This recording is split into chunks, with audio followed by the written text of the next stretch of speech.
muskets.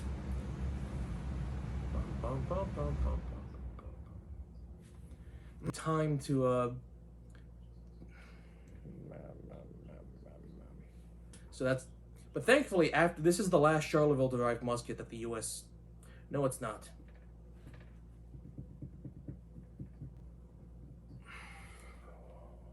I can do this. I can do this. I know how to do this. Hi, I'm Harry McNally.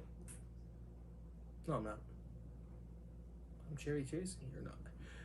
Today, we're going to be talking about the Model 18.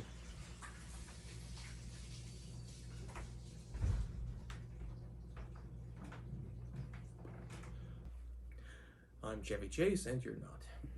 But Harper's Ferry decided to sit this one out.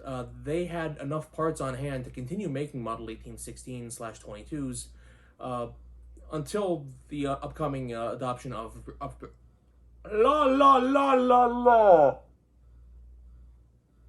The walls in the mall are totally tall. My badge.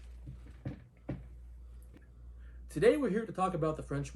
No, this is not a French musket. Well, it kind of is.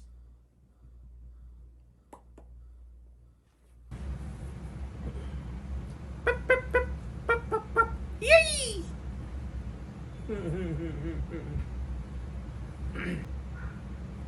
Hi, I'm Harry McNally. That's not where that goes. That's what she said. And I was worried about the blooper reels being too short again.